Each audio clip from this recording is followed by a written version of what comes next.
Good morning, everybody. So I'm Isabella Campos, And I'm Kyla Altheide. and we are Americans studying abroad in UCD. Thank you for joining us here. So we, as Americans studying abroad, we had a profound question as we were noticing living in Ireland that there were a lot of differences compared to America. And so we wanted to investigate if other students from America had the same impression. So that we proposed our research question. What are US students' understanding of sustainability politics after they study abroad in the EU or UK By us. from a UCD international perspective? To hit the space bar.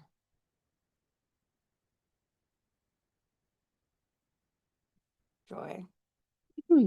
So what is climate change? So we're all on the same page, right? Mhm. So our definition of climate change is that climate change is the long-term shift in temperatures and weather patterns due to excessive greenhouse gases. So Kyla and I are from America, obviously. So we want to provide some context first. Sorry. As Americans who are studying abroad in UCD, we are granted the unique opportunity to travel around Europe and live our life in a new country that's way different from where we're from. And basically, what we're saying is that the US in general has a certain disregard for sustainability and climate change, especially in politics. And our theory is that this manifests in a general disregard and uneducation around it in US citizens. But that can be counteracted when they travel abroad and widen their worldview. So Kyla's from California and I'm from Texas.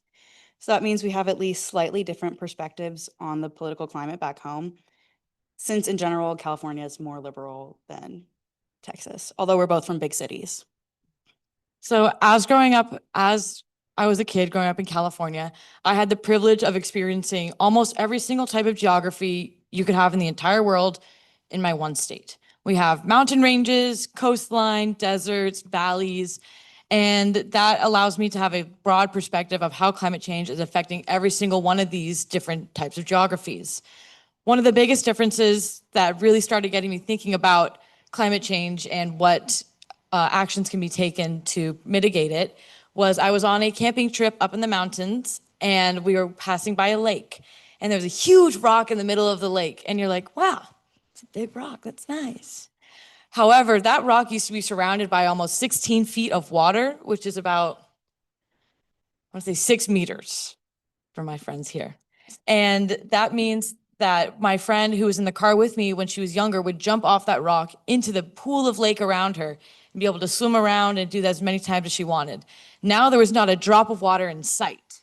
And that has manifested due to the persistent drought that California has faced. And although California is taking initiatives to try and reverse the effects of this drought, it's still causing a lot of effects that we have seen no matter what. Mhm. So, and then I'm from Texas. So there was a winter storm about a couple of years ago in 2022.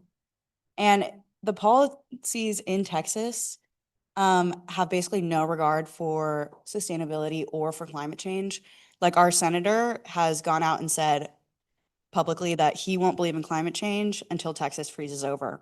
And then it did.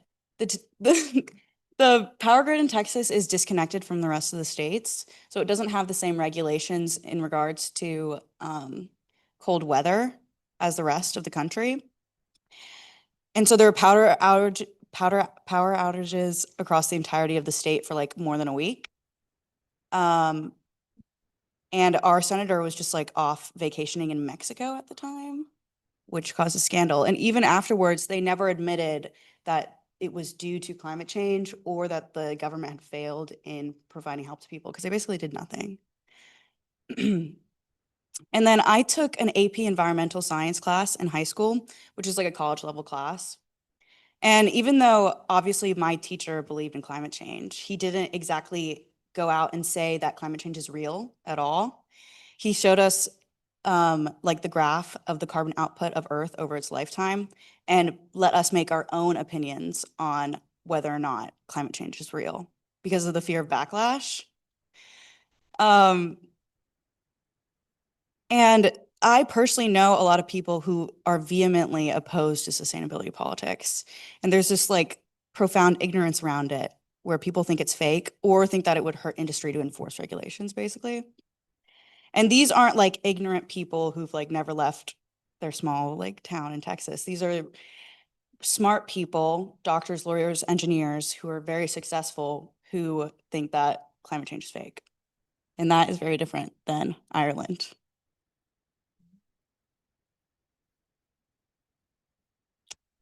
So first we want to go over some of the policies in the US within like the past year, basically. So President Trump has signed all these executive orders basically declaring a national energy emergency, doubling down on oil and gas, removing incentive for electric vehicles, pulling out of the Paris Agreement, which is probably one of the most telling signs of the US's disregard for climate change and sustainability. This means that the federal government won't try to meet emission reduction goals. And without regulations, the US's greenhouse gas emissions will increase. But there are some states that are fighting back. For example, California, the state government are still keeping an emphasis on climate change mitigation and adaptation and are still implementing their regulatory programs to reduce greenhouse gas emissions. Now, as opposed to the US policies that have seemed very doomsday, we have the EU and UK, which are taking steps in order to become more sustainable. The EU is complying with the UN's Sustainable Development Goals by establishing a climate neutral goal by 2050. They also have a goal to make Europe the first climate neutral continent. And in order to accomplish this, they're attempting to ensure that affordable energy supply is available for the whole EU, as well as requiring all new cars registered to be zero emissions by 2035. Although these goals may seem very ambitious, they are entirely possible with compliance with the government if we want to keep our world safe and healthy. With the UK leaving the EU due to Brexit, they have also established their own net zero 2050 goal. And through this, they reestablish a carbon budget every 5 years. And they seek alternative energy methods, just as every nation in the world is attempting to do. And they're focusing on reducing Scope 1 and Scope 2 emissions as much as possible. Scope 1 emissions are corporations themselves and their direct emissions, and Scope 2 are the indirect emissions that they produce. So then the question that prompted, so then we decided to make a survey because the question was, do other Americans who study abroad have similar experiences where there's a big difference? So we made a survey. And we got respondents from about 14 different states. The majority were from Texas, which makes sense because I sent it to every single person I know. And I know a lot of people who studied abroad, so that could create a bias. And we had people who are studying all different kinds of things, engineering, chemistry, business, history, etc.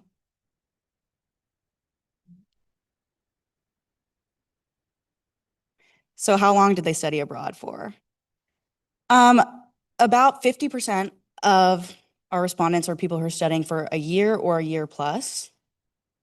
About 30% studied for a semester, and a couple people studied for a month, 2 months. One person studied for 10 days.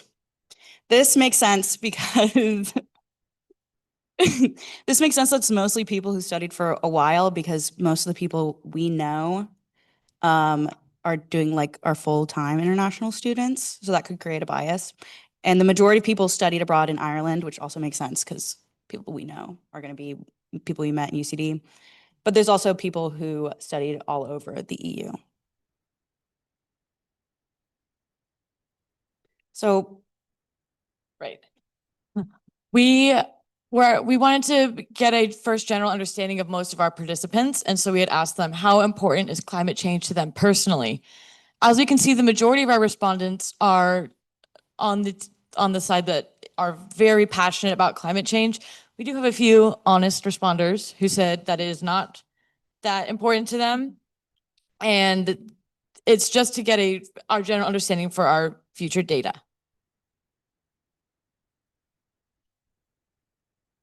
So one of the things we wanted to ask people is, would you consider yourself environmentally conscious in your day-to-day life? So that's like recycling, being vegan, not buying fast fashion, or like actively educating yourself about environmental, what's going on. And most people said that they would consider themselves somewhat conscious. A couple of people said yes, definitely. And about 10% said, they don't really care. And this just goes to show most people aren't going to admit that they don't care about climate change. It affects everyone. Everyone loves, going outside and seeing the beautiful trees and stuff. So, so then we wanted to see, like, what are you actually doing? What are some of these sustainable habits that you're saying you do? And about 80% of people said that they reduce, reuse, recycle. A lot of people said that they don't buy fast fashion or focus on their consumer habits, or actively practice water conservation, which just means not showering for a long time, and using reusable bags. But we can take this into in context of when they studied abroad. So this might not be stuff that they're necessarily implementing back home. So it's like 90% of people said that they're environmentally conscious, but the largest data points that we have for this is recycling and reusable bags, which is very passive. So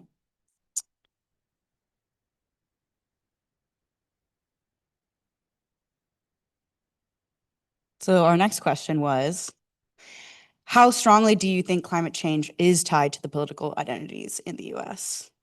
And as you can see from the histogram, most people say that it's reasonably tied to political identities, which makes sense if you take into account the party divide on climate change.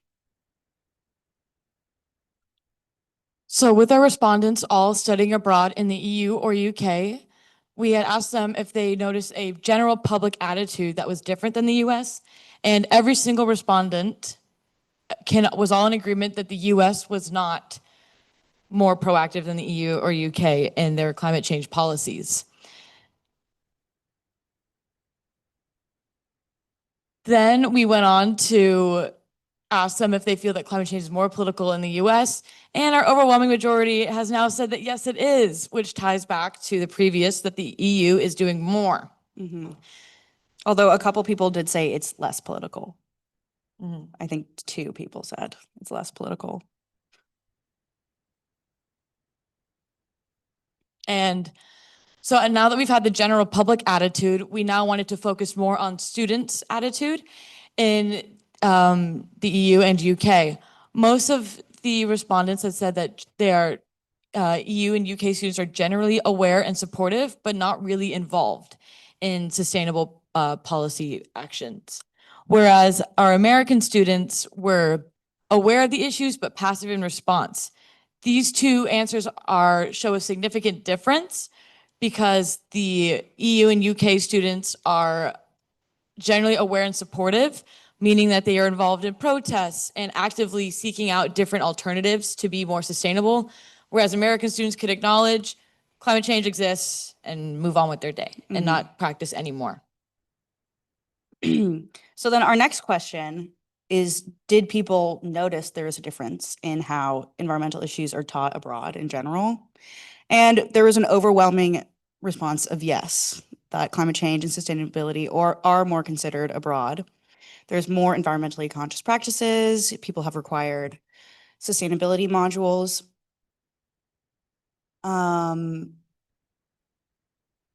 Versus in the US, it's not necessarily assumed as fact, and it's definitely not considered in politics or in college. And it's highly polarized and deeply associated with politics. So we also asked our respondents, have they noticed that there's a difference in visibility of climate activism and sustainability campaigns abroad versus the US? Again, yes, hence they've experienced the EU and UK being more environmentally conscious through paper straws, compostable cups, bamboo utensils instead of plastic. And they've also noticed that, again, the EU has a general consensus that climate change is real and we need to make a change, whereas the US, it is one of the hottest topics in the political climate.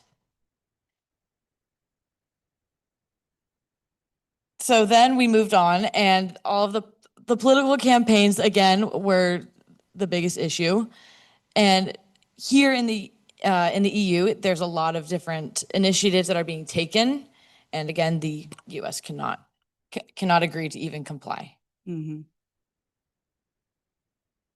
And something we also, mm, mm, mm. Are we on the right slide? Yeah. Yeah, okay. The next one. Okay. So do people feel that there's a greater or lesser sense of global responsibility for climate change after studying abroad? And most people said yes, and this makes sense because when you travel around, you recognize different cultures, and people notice that Europe is leading the way for sustainability slash actively trying to make a difference. And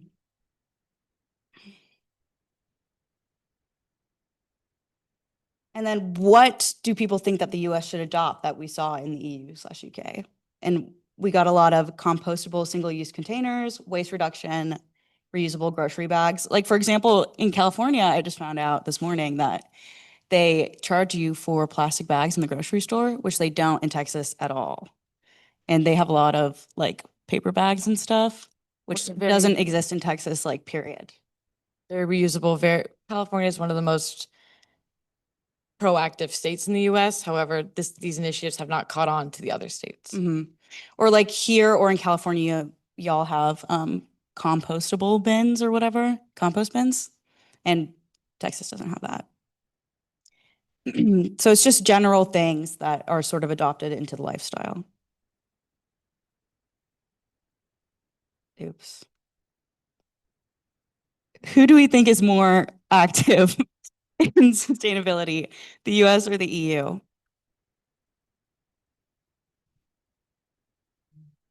That's what everyone said.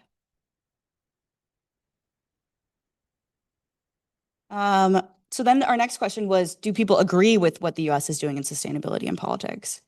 And most people said no, about 75%. A quarter said that they weren't sure, and two people were really honest and said yes. But this could be that they, we don't know if they knew and were knowledgeable about the issues, or if they are ignorant and just sort of assume that the US is better than the rest of the world. So, has living abroad changed your perspective on climate change? Which is, something we experienced and we wanted to know if other people also did. And it was that people acquire a new worldview when they study abroad. And some people admitted that they had always cared about sustainability, but it was refreshing to see like everyone caring about it or taking it seriously.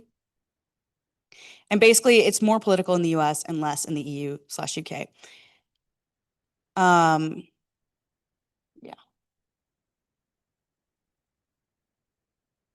So then we asked people what their political views are. So the majority response showed that we had a skew towards left-leaning people or Democrats, with only 3 people saying that they were right-leaning or Republican, and about 8 people saying that they were not political or were moderate. And this makes sense since most college students tend to skew more liberal, and the type of person to study abroad and then answer a survey about sustainability is probably going to be more liberal. So, conclusion. So here, obviously, we can acknowledge that the survey is not fully representative of the entire US study abroad population, but we can also infer through our data, because about only 3/4 of Americans have traveled outside of the country and 25% have been to more than 5. And this is shocking from as an international student's perspective, because we have such an accessibility to so many different modes of transportation in countries here. And about 15% of Americans deny that climate change is real in 2024, versus in the EU, 93% believe that it's serious and 77 think it's super serious. But in regards to like our confounding variables, we can also assume that Americans who are traveling abroad are going to stick to big cities in the EU, liberal, more progressive, developed areas. And our survey isn't necessarily representative since most of the responses were from Texas, most were left-leaning, etc. Basically, we're saying that studying abroad and traveling in general is important because it makes you smarter, more critical, and in general, more rounded person. And then that leads us into our closing statement. We wanted to leave you guys all here today with sustainability should not be political because as we've seen in the EU and UK, since it is not more political, we see a lot of change happening and we see bipartisan support for these initiatives, whereas in the US, where it is heavily politicized, you get states like California having all of these great initiatives, composting, reusable bags, and you have states like Texas where their power grid is failing. And even though the political landscape in the US is more homogenous than it is in the EU, basically all the major parties believe and support climate change and plan for it in the EU, versus at home, only one party really believes in it and is planning for it. And even then, they're not really doing that much. Thank you. Any questions? I think something to consider is most people who responded basically were like, it was nice using public transport or it was nice using reusable bags. And you can't necessarily bring public transport to the US. Like, even though there is public transport occasionally, like there's buses in Dallas, but no one's on them ever, basically, because they don't really work. I think that there's a fundamental change that needs to happen. And with these students studying abroad, they can be a catalyst for these decisions. But it's also the norm here. In the US, the norm is driving your car and Mhm. using these 9-lane highways to get to your job every morning. And in order to disrupt that, it's going to take a lot of reimagining and reworking all of the framework, which is going to take a lot of shift. And I think that most people are going to be unwilling to make that change. Totally. In high school, I lived a block away from my high school, and my buddy would pick me up in his car, and then we would go get coffee. That was 2 blocks away from the high school, and then we would go to the parking garage and walk in. So it's just like, yeah, we did.